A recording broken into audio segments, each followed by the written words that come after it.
ஹரிஷ் பற்றி இன்னும் நிறைய ரகசியங்கள் அவளுக்கு தெரியாமல் இருந்தது. ஹெர்பல் மெடிசன், சண்டை பயிற்சி என்று ஒரு சில விஷயங்கள் அவளுக்கு அரைகுறையாக தெரிந்தாலும் அதை பற்றிய முழுமையான தெளிவு இன்னும் அவளுக்கு வரவில்லை. ஆனாலும் அவனுடைய லட்சிய பாதை இப்பொழுது பணத்தை தாண்டி வேறேதோ திசையை நோக்கி போகின்றது என்பதை மட்டும் புரிந்து கொண்டாள். அதற்கு தன்னால் உறுதுணையாக இருக்க முடியாவிட்டாலும் தான் ஒரு சுமையாக இருக்கக்கூடாது என்று நினைத்தாள்.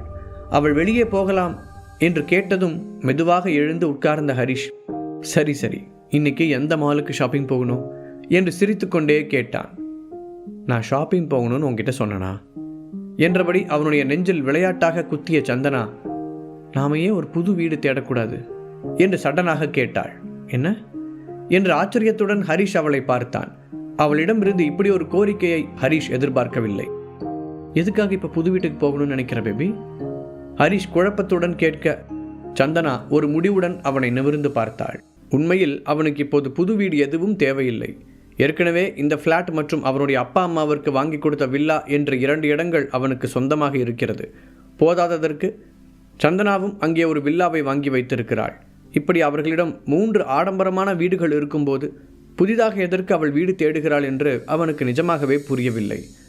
அது நான் புதுசாக யாருக்கும் தெரியாத ஒரு வீட்டுக்கு போக நினைக்கிறேன் ஹரி. இந்த ஃப்ளாட் எல்லாருக்குமே நல்லா தெரிஞ்சிருச்சு.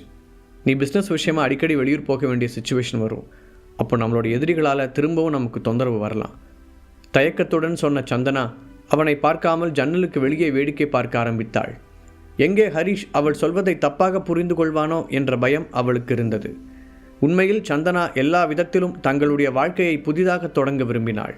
அதே சமயம் அது ஹரிஷுக்கு தொந்தரவாக இருக்கக்கூடாது என்றும் தோன்றியது. இப்போது அவளை கடத்தியவர்களுக்கு அவள் எங்கு இருக்கிறாள் என்று நன்றாக தெரியும். அதனால் இந்த ஃப்ளாட் இனி தனக்கு பாதுகாப்பான இடமாக இருக்காது என்பதை அவள் உணர்ந்தாள். அவர்களை பற்றி யாரும் அறியாத ஒரு புது வீட்டுக்கு செல்வதன் மூலம் தாங்கள் இருவரும் பயமின்றி நிம்மதியாக இருக்க முடியும் என்று நம்பினாள். அவளுடைய மனநிலையை புரிந்து கொண்ட ஹரிஷ், சந்தனா, நீ பயப்பட தேவையில்லை. நான் இருக்கிற வரைக்கும் யாராலையும் உன்னை காயப்படுத்த முடியாது. சில சமயங்களில் என்னையும் மீறி சில ஆபத்துக்கள் வரலாம். நான் இல்லைன்னு சொல்லலை. ஆனால் அப்படி ஏதாவது நடந்தால் நான் நிச்சயமாக உன்னை காப்பாற்றுவேன். என்னை நம்பு.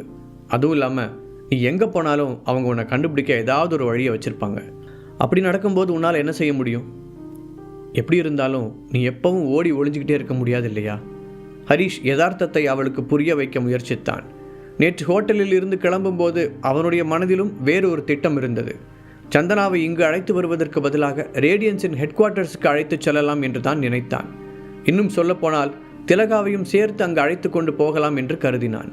ஆனால் அந்த இடம் காடுகளுக்கு நடுவே இருப்பதால் அவர்கள் இருவரும் அங்கே வாழ சிரமப்படுவார்கள் என்று உணர்ந்து அமைதியாக இருந்து கொண்டான். முதலில் தன்னுடைய நிலைமையை அவளுக்கு மெதுவாக எடுத்துச் சொல்லி புரிய வைத்து பின்பு அந்த வாழ்க்கை முறைக்கு பழக்கிக் கொள்ளலாம் என்று கருதினான். சந்தனாவும் அவருடன் சேர்ந்து ஹீலிங் ஆர்ட்ஸ் காலேஜுக்கு வந்ததால் ஹெர்பல் மெடிசன் மற்றும் சண்டை பயிற்சி பற்றியெல்லாம் அவளுக்கு ஓரளவுக்கு பரிச்சயம் இருந்தது. அதனால் அந்த சூழலை நிச்சயம் புரிந்து கொள்வாள் என்ற நம்பிக்கை அவனுக்கு இருந்தது. ஆனால் அதை அவசரப்பட்டு திணிக்க வேண்டாம் என்று முடிவெடுத்தவன் இப்போதைக்கு அவளுடைய இஷ்டப்படியே இருக்கட்டும் என்று நினைத்தான். ஆனாலும் இன்னொரு புது வீடு என்பது அவனுக்கு அனாவசியமான ஒன்றாகத்தான் தோன்றியது. ஹரிஷின் பேச்சை கேட்ட பிறகு சந்தனா எதுவும் பேசவில்லை. அவன் சொல்வதும் சரிதான் என்று தோன்றியது. ஆனால் எப்படி இருந்தாலும் இன்றிலிருந்து தங்களுக்கான புது வாழ்க்கை தொடங்குகிறது என்று மட்டும் முடிவு செய்து கொண்டாள். தேவைப்பட்டால் சந்தர்ப்பம் கிடைக்கும்போது மீண்டும் ஒரு முறை அந்த புது வீட்டை பற்றி பேசிக்கொள்ளலாம் என்று விட்டுவிட்டாள். அதனால் காலையில் சாப்பிட்ட உடனே அவனை அழைத்து கொண்டு வெளியில் கிளம்பினாள். இருவரும் தங்கள் பழைய காதல் கதைகளை பேசியபடி எந்த இலக்கும் இல்லாமல் சிட்டிக்குள் சுற்றி வந்தனர். கடந்த சில மாதங்களாக பல்வேறு சிக்கல்களை தீர்த்து வைப்பதிலேயே நேரம் செலவழித்த ஹரிஷுக்கும் இப்படியான ஒரு ஆசுவாசம் தேவைப்பட்டது. சந்தனா தன்னை சந்தோஷப்படுத்தவே இதையெல்லாம் செய்கிறாள் என்பதை அவனும் புரிந்து கொண்டான். அதனால் அவனும் மற்ற பிரச்சனைகளையெல்லாம் மனதின் ஒரு மூலையில் ஒதுக்கி வைத்துவிட்டு ஜாலியாக அவளுடன் சுற்றி வந்தான். சினிமா, ஹோட்டல் என்று ஈவினிங் ஆகிவிட அப்போது பக்கத்தில் பெரிய பொருட்காட்சி நடப்பதாக ஒரு விளம்பரம் சந்தனாவின் கண்ணில் பட்டது. ஹரிஷின் தோளை தட்டிய சந்தனா அங்கே போக வேண்டும் என்று கூறினாள். என்ன பேபி, சின்ன பிள்ளை மாதிரி அங்கெல்லாம் போகணும்னு சொல்கிற? நான் உன்னை பேபின்னு கூப்பிட்றதுனால நீ நிஜமாவே உன்னை அப்படி நினச்சிக்கிட்டியான்னு ஹரிஷ் கிண்டலாக கேட்டாலும் மறுக்காமல் அவளை அங்கு அழைத்துச் சென்றான். உள்ளே சென்றதும் அவ்வளவு நாள் இருந்த மன இறுக்கங்களையெல்லாம் மறந்துவிட்டு சந்தனா நிஜமாகவே சிறு பிள்ளை போல மாறிவிட்டாள். ஹரிஷை கல்யாணம் முடித்த நாள் முதலாகவே ஏதோ ஒரு வகையில் அவள் தன்னுடைய இயல்பை தொலைத்திருந்தாள். முதலில் தன்னுடைய குடும்பத்தை நல்லபடியாக நடத்துவதற்கு வேலைக்கு செல்வதில் தொடங்கி சொந்தமாக கம்பெனி தொடங்குவது வரை அவள் ஒரு போலியான முகமூடியை அணிந்து கொள்ள வேண்டியிருந்தது. அதன் பிறகு ஏஜே ஃபேமிலியில் நல்ல பெயர் வாங்க வேண்டும் என்று கடுமையாக உழைத்தாள். தர்ஷினியிடம் மட்டும்தான் கொஞ்சம் இயல்பாக இருப்பாள். அவளிடம் மட்டும்தான் தன் மனதில் இருக்கும் எல்லாவற்றையும் அப்படியே பகிர்ந்து கொள்வாள். இன்னொரு பக்கம் திடீரென நடந்த ஹரிஷின் தலைகீழ் மாற்றங்களை புரிந்து ஏற்றுக்கொள்ளவே அவளுக்கு சில நாட்கள் பிடித்தது. இப்படியாக அவளை சுற்றி ஏதாவது ஒரு அழுத்தம் இருந்து கொண்டே இருந்தது. அதன் உச்சகட்டமாக கடைசியாக யாரோ அவளை கடத்தியும் வைத்திருந்தார்கள். இப்போது அதையெல்லாம் முழுதாக மறக்க நினைத்த சந்தனா அந்த நிமிடத்தை மட்டும் அனுபவிப்பது என்று முடிவெடுத்து அங்கிருந்த ஒவ்வொரு சின்ன விஷயத்தையும் ரசிக்க ஆரம்பித்தாள்.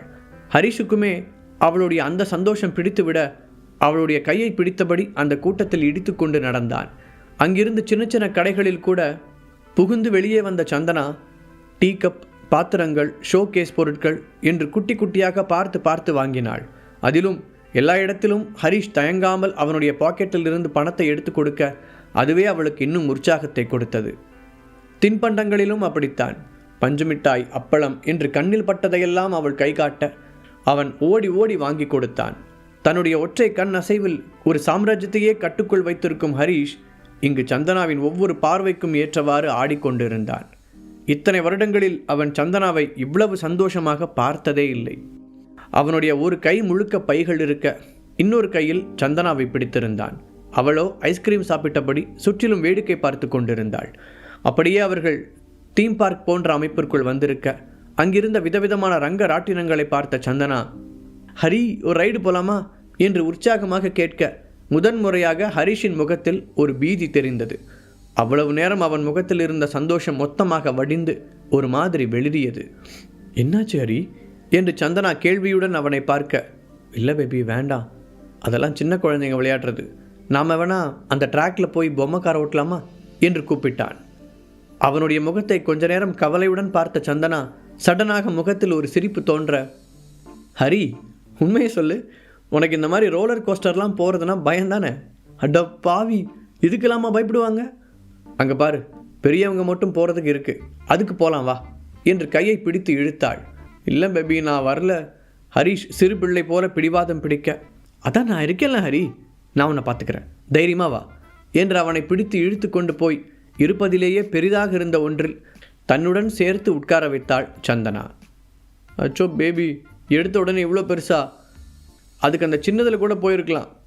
இப்போ கூட ஒன்றும் டைம் ஆகலை, ஸ்டார்ட் பண்ணுறதுக்கு முன்னாடி இறங்கிடலாம் வா என்று ஹரிஷ் கூப்பிட சந்தனாவால் சிரிப்பை கட்டுப்படுத்த முடியவில்லை.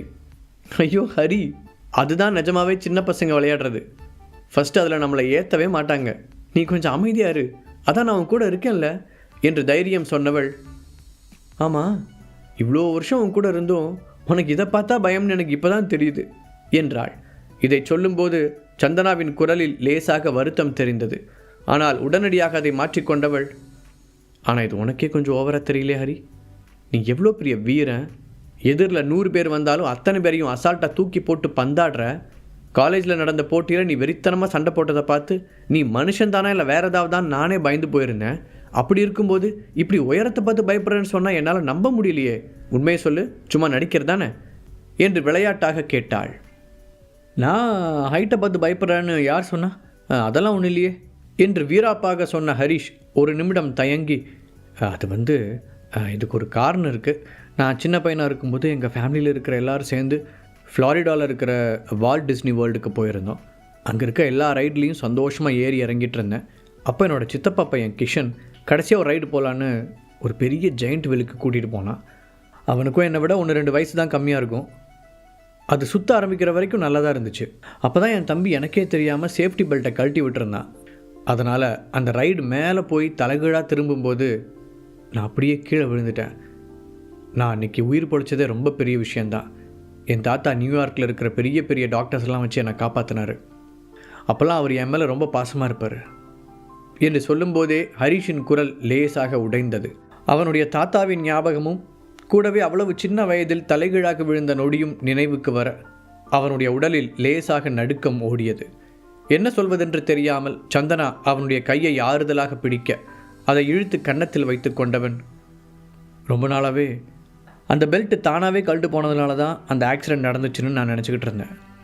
அதுக்கப்புறம் எனக்கும் என் தம்பிக்கும் ஒரு தடவை சண்டை நடக்கும்போது, அன்னைக்கு நான் பிளான் பண்ண மாதிரி நீ செத்து இருந்தால் நல்லா இருந்திருக்கும் அப்படின்னு அவன் உண்மையை வளரிட்டான். அதுக்கப்புறம் தான் அது எதேச்சியாக நடந்த ஆக்சிடெண்ட் இல்லைன்னு புரிஞ்சுது. ஆனாலும் சின்ன வயசில் மனசில் பதிஞ்சு போன அந்த பயம் மட்டும் மாறவே இல்லை.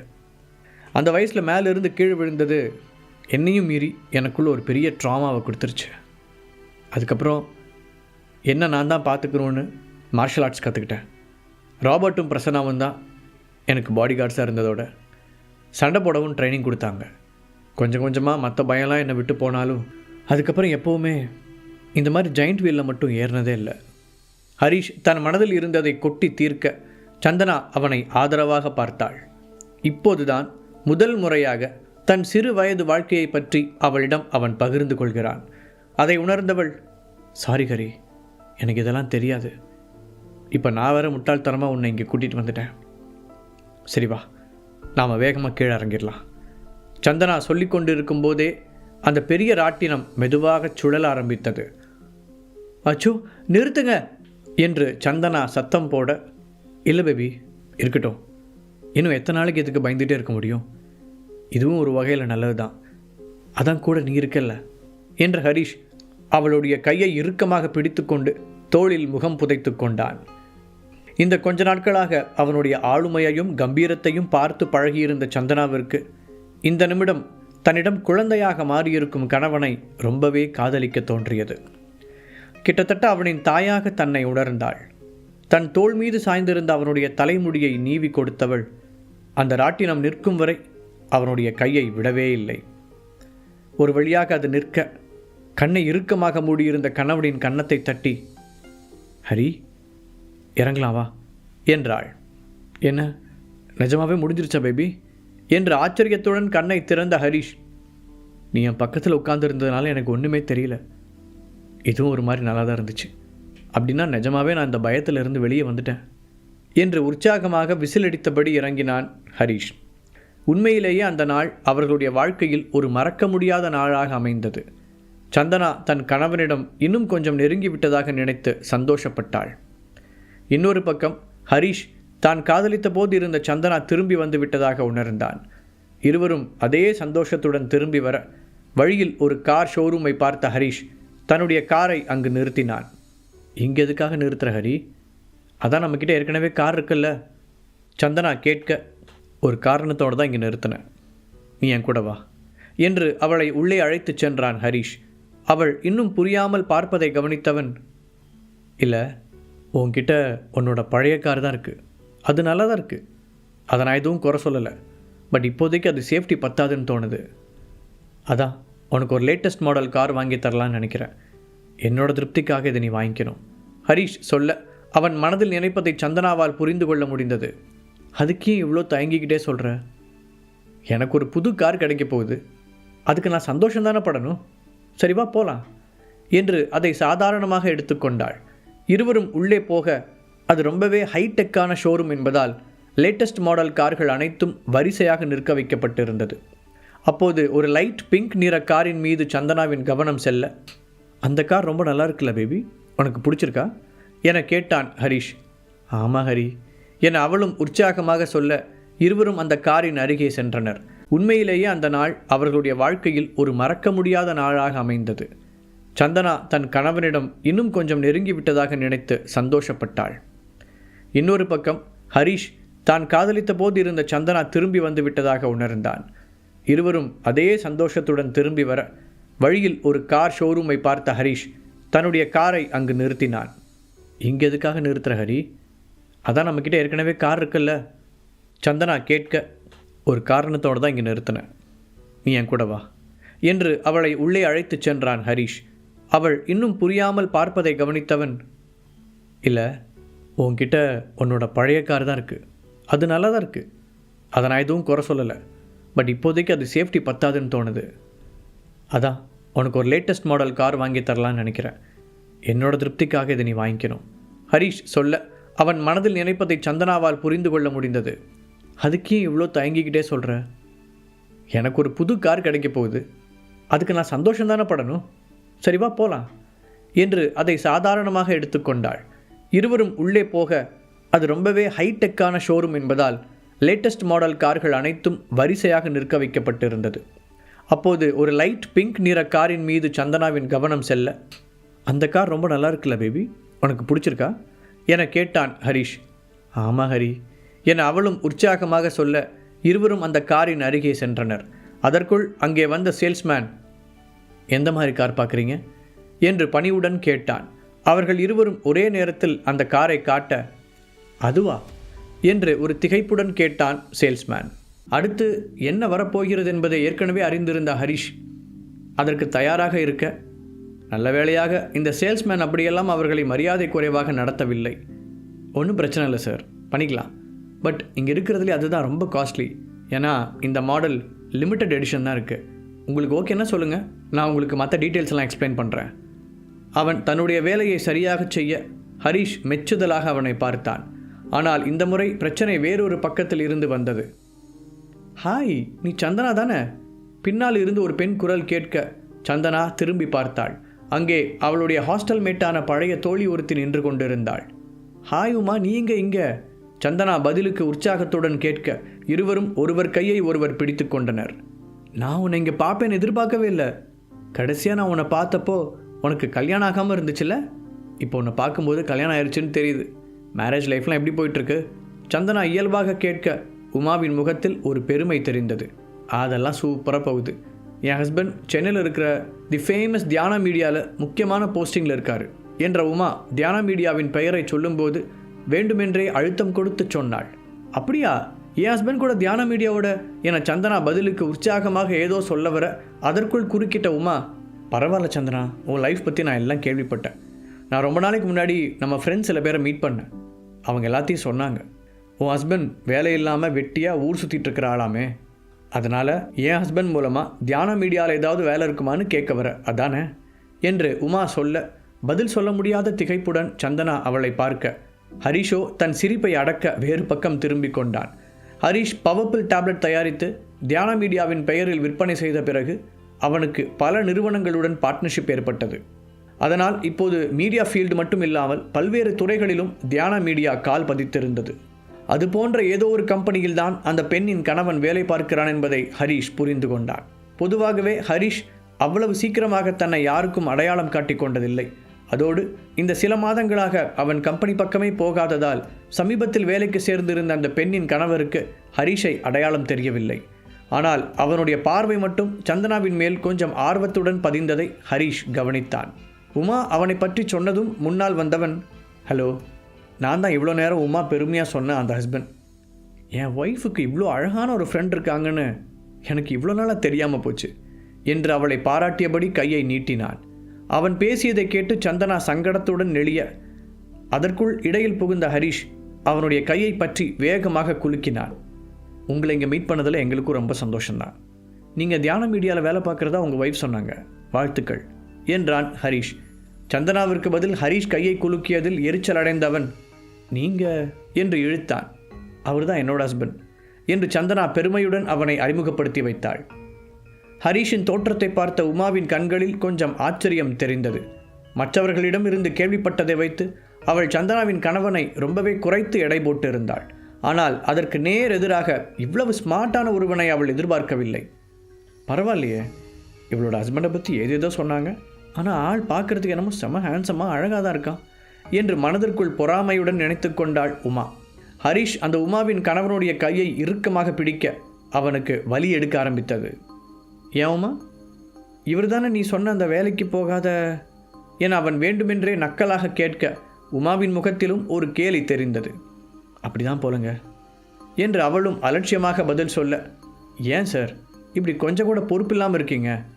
உங்களுக்கு எவ்வளோ அழகான ஒய்ஃப் கிடச்சிருக்காங்க, அதுக்கு கொஞ்சமாவது வேர்த்தாக நடந்துக்க வேண்டாமா என்று தன் கையை ஹரிஷிடமிருந்து கஷ்டப்பட்டு உருவிக்கொண்டே அவன் கேட்க, சந்தனாவை தன் கணவன் திரும்ப திரும்ப அழகு என்று சொல்வதை கேட்டு உமாவின் முகம் சுருங்கியது. அதே நேரம் சந்தனா அமைதியாக அங்கே நடக்கும் நாடகத்தை கவனித்து கொண்டிருந்தாள். முன்பு போல இல்லாமல் இப்போது ஹரிஷின் உண்மையான அடையாளம் அவளுக்கு தெரியும். அதனால் அவர்கள் பேசியதை கேட்டு அவளுக்கு ஆத்திரமெல்லாம் வரவில்லை. அதற்கு பதிலாக இந்த மனிதர்கள் எல்லோரும் ஏன் இப்படி இருக்கிறார்கள் என்றுதான் யோசித்து கொண்டிருந்தாள். அதிலும் கணவன் இன்னும் தான் யார் என்ற உண்மையை சொல்லாமல் இருப்பதிலிருந்து அவன் அவர்களிடம் ஏதோ விளையாட நினைக்கிறான் அல்லது சரியான சந்தர்ப்பத்திற்காக காத்திருக்கிறான் என்பதை புரிந்து கொண்ட சந்தனா ஒரு சுவாரஸ்யத்துடன் அவர்களை வேடிக்கை பார்க்க ஆரம்பித்தாள். டார்லிங், நீங்கள் ஏன் தேவையில்லாமல் இவரை மாதிரி ஆளுங்களுக்கெல்லாம் அட்வைஸ் பண்ணி டைம் வேஸ்ட் பண்ணிகிட்ருக்கீங்க? எனக்கு கார் வாங்கிட்டு வரதானே கூட்டிகிட்டு வந்தீங்க, வாங்க அதை பார்க்க போகலாம் என்று ஸ்டைலாக கூறினாள். முதலில் சந்தனாவை பார்த்தபோது அவளும் உற்சாகமாகத்தான் உணர்ந்தாள். ஆனால் தன் கணவனின் பார்வை அவள் மீது ஆர்வத்துடன் படிவதை கவனித்தவள் அவனை அங்கிருந்து நகர்த்த விரும்பினாள். அதோடு சந்தனாவும் ஹரிஷும் ஒருத்தருக்கொருத்தர் பொருத்தமாக ரொம்பவே அழகாக இருக்க அது வேறு அவளுடைய பொறாமையை கிளறிவிட்டது. என்ன டார்லிங் அவசரம், இன்னும் நமக்கு தான் நிறைய நேரம் இருக்க, பொறுமையாக பார்ப்போம் என்று அவளுடைய கணவன் சந்தனாவை ஓரக்கண்ணால் பார்த்து கொண்டே உமாவிற்கு பதில் சொன்னான். அதை கண்டு எரிகிற தீயில் எண்ணெய் ஊற்றியது போல உணர்ந்த உமா எப்படியாவது சந்தனா தன்னை விட ஒரு படி கீழ்தான் என்பதை உணர்த்த விரும்பினாள். சந்தனா, நீயும் கார் வாங்க தான் வந்தியா? தப்பாக நினச்சிக்கலனா நான் ஒன்று சொல்லவா? இங்கே வரும்போது நீங்கள் அந்த சேல்ஸ்மேன்கிட்ட பேசிக்கிட்டு இருந்ததை கேட்டேன். என்னதான் நீ கொஞ்சம் வசதியான வீட்டு பொண்ணாக இருந்தாலும் இந்த கார் உங்களுக்கு கொஞ்சம் அதிகமாக தான் தோணுது. அந்த உமா நாசுக்காக வாழைப்பழத்தில் ஊசி ஏற்றியதுடன், நீ வேணால் வேறு ஏதாவது சாதாரணமான கார் பாரு, இந்த ஷோரூமோட மேனேஜர் எங்களோட ஃபேமிலி ஃப்ரெண்டு தான், நீயும் என்னோட பழைய ஃப்ரெண்டுங்கிறதுனால நான் அவர்கிட்ட பேசி உனக்கு கொஞ்சம் டிஸ்கவுண்ட் வாங்கித்தரேன் உமா பெருமையாக சொல்ல சந்தனாவின் கண்கள் விரிந்தது. நிஜமாவா உமா? ரொம்ப தேங்க்ஸ், நான் இதை எதிர்பார்க்கவே இல்லை என சந்தனா சொல்ல ஹரிஷ் மலர்ந்த முகத்துடன் அவளை ரசித்து பார்த்தான். சந்தனாவும் தன்னுடைய வழிக்கு வந்துவிட்டதுடன் இது போன்ற நாடகங்களை ரசிக்க ஆரம்பித்து விட்டாள் என்பதை அவன் புரிந்து கொண்டான். உடனே சந்தனாவின் முன் பெருமையை காட்ட நினைத்த அந்த உமாவுடைய கணவன், ஆமாங்க, அவன் என்னோட ஃப்ரெண்டு தான், நான் கண்டிப்பாக உங்களுக்கு டிஸ்கவுண்ட் வாங்கித்தரேன் என்று சொல்ல உமாவின் முகத்தில் எள்ளும் கொள்ளும் வெடித்தது. வேகமாக அந்த காரை திரும்பி பார்த்தவள், வாவ் ஏங்க, நிஜமாவே இந்த கார் ரொம்ப அழகாக இருக்குது, ப்ளீஸ் இதையே நம்ம வாங்கிக்கலாம் என்று கண்கள் விரிய ஆசையுடன் சொன்னாள். என் ஆசை பொண்டாட்டி நீ, உனக்கு அந்த கார் ரொம்ப பிடிச்சிருந்தா நான் அதையும் உனக்கு வாங்கித்தரேன். ஏன்னா தான் பொண்டாட்டியோட ஆசையை நிறைவேற்றுறவன் தான் நல்ல கணவன் என்று அந்த உமாவின் கணவன் ஹரிஷை குத்தலாக பார்த்து கொண்டே செல்ல சந்தனாவும் ஹரிஷும் ஒருவரை ஒருவர் பார்த்து கண்களால் சிரித்து கொண்டனர். நிஜமாவே நீங்கள் எனக்காக அதை செய்ய போகிறீங்களா? Thank you so much honey, I love you. Uma ஏதோ டிராமாவில் இருப்பது போல நடந்து கொள்ள அந்த சேல்ஸ்மேனே இப்போது அவர்களை வினோதமாக பார்த்தான். சாரி சந்தனா, நீ முதல்ல அந்த கார் மேலே ஆசைப்பட்டாலும் எப்படியும் ஹஸ்பண்டால் அதை வாங்க முடியாது. ஆனால் என் ஹஸ்பண்டை பாரு, அவர் தியானா மீடியாவில் ஒர்க் பண்ணுறாரு, அவர் நிச்சயமாக இந்த காரை வாங்கி தருவார் என்று சந்தனாவின் மேல் இருந்த பொறாமையை தீர்த்து கொள்ள இந்த வாய்ப்பை பயன்படுத்தி கொண்டாள். காலேஜ் படிக்கும்போது அவளும் சந்தனாவைப் போல அழகாக இருந்தாலும் ஏதோ ஒரு விதத்தில் சந்தனா அவளை விட கொஞ்சம் முன்னால் இருந்தாள். அதுவும் அவளுடைய மனதில் வன்மத்தை வளர்த்திருந்தது. அதற்கெல்லாம் சேர்த்து வைத்து இன்று பழிதீர்த்து கொள்ள நினைத்தாள். சரி, ஓகே, அதெல்லாம் ஒன்றும் பிரச்சனை இல்லை, நீங்கள் தாராளமாக வாங்கிக்கோங்க. அந்த காரின் உண்மையான விலை என்னவாக இருக்கும் என்பதை ஏற்கனவே கெஸ் செய்திருந்த சந்தனா ஒரு சிரிப்புடன் சொன்னாள். என்ன, நாம் அவளை அவமானப்படுத்துகிற மாதிரி சொல்கிறோம், ஆனால் அவள் ஈனி இழிச்சிட்ருக்கா. ஒருவேளை இந்த மாதிரிலாம் பார்த்து பழகி போச்சா என்ன? மனதிற்குள் பொறுமைய உமா, அதான் அவங்களே சொல்லிட்டாங்கல்ல, அந்த காரோட ரேட் என்னன்னு கேளுங்க டார்லிங் என்று தன் கணவனிடம் கூறினாள். அதை கேட்டுக்கொண்டு இருந்த சேல்ஸ்மேன், அதெல்லாம் ஒன்றும் பிரச்சனை இல்லைங்க மேம், நானே சொல்கிறேன், இந்த காரோட ரேட் 6 crores, அதாவது 6 கோடி என்று சாதாரணமாக சொல்ல அதை கேட்ட உமாவின் முகத்தில் இருந்த சிரிப்பு உடனடியாக உறைந்தது. அவளுடைய கணவனின் நிலையோ அதைவிட மோசமாக இருந்தது. அந்த பணம் கிட்டத்தட்ட அவனுடைய பல வருட சம்பளம்.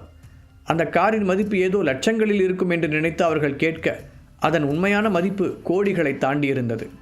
உங்களுக்கு வேணுமா என்னன்னு சீக்கிரம் சொல்லுங்கள் சார், ஏன்னா அடுத்தடுத்து கஸ்டமர்ஸ் வெயிட் பண்ணிகிட்டு இருக்காங்க.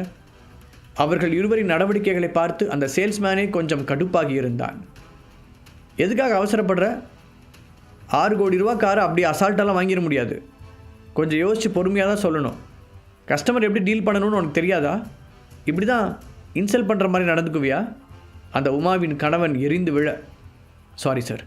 உடனடியாக மன்னிப்பு கேட்ட அந்த சேல்ஸ்மேன், நிஜமாகவே இன்றைக்கி கொஞ்சம் பிஸியாக தான் இருக்கும் சார், உங்களுக்கு இந்த கார் வேணாம்னா வேறு கார் சொல்லுங்கள், நான் காமிக்கிறேன். ஏற்கனவே நிறைய பேர் இதோட விலையை கேட்டுட்டு முதலையே வேணான்னு சொல்லிட்டு போயிடுவாங்க, அதான் உங்ககிட்டையும் கொஞ்சம் அவசரப்பட்டு கேட்டுட்டேன். அந்த சேல்ஸ்மேன் சமாதானமாக பேசினான்.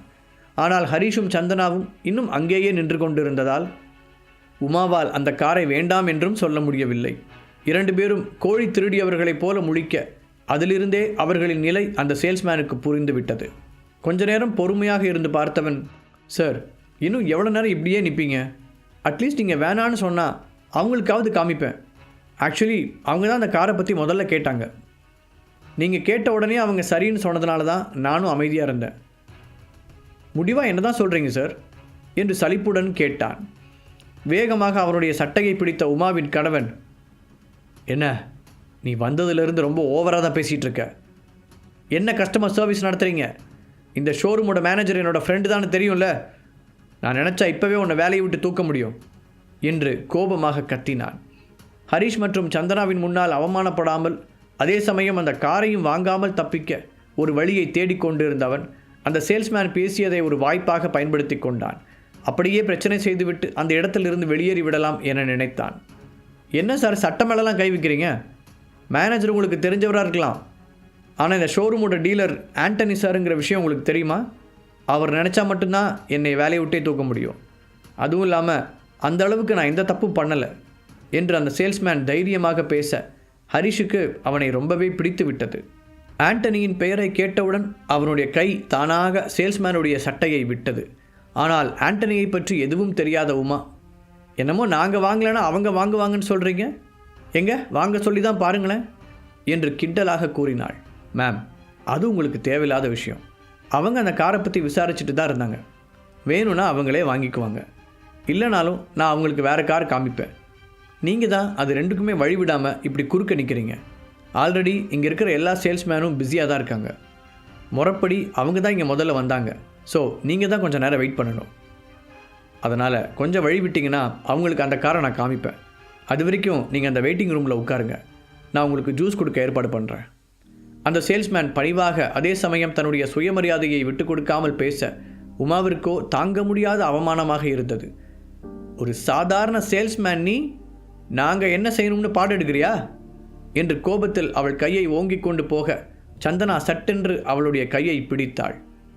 உமா, என்ன பண்ணிட்டு இருக்க நீ? அவங்க அவங்களோட வேலையை கரெக்டாக தான் செய்கிறாங்க. நீ இந்த கார் வேணும்னு சொன்ன, நானும் சரி வாங்கிக்கோன்னு தான் விட்டு கொடுத்தேன். விலையை கேட்டதுக்கப்புறம் அது உங்களுக்கு செட் ஆகலைன்னா வேணான்னு சொல்லிட்டு போகிறது உங்களோட ரைட்ஸ். ஆனால் நீங்கள் எதுவுமே சொல்லாமல் அப்படியே நிற்கவும் தான் அவங்க வேறு ஆப்ஷன் பார்க்குறீங்களான்னு கேட்டாங்க. இதில் என்ன தப்பு? சந்தனா நியாயமாக பேச அது இன்னும் அதிகமாக உமாவின் கோபத்தை தூண்டிவிட்டது. எப்படியாவது சந்தனாவை அவமானப்படுத்தி விட வேண்டும் என்ற வெறி அவள் கண்களில் மின்னியது. முழு கதையையும் கேட்டு மகிழ பாக்கெட் FM ஆப்பை டவுன்லோட் செய்யுங்கள். லிங்க் டிஸ்கிரிப்ஷனில் கொடுக்கப்பட்டுள்ளது.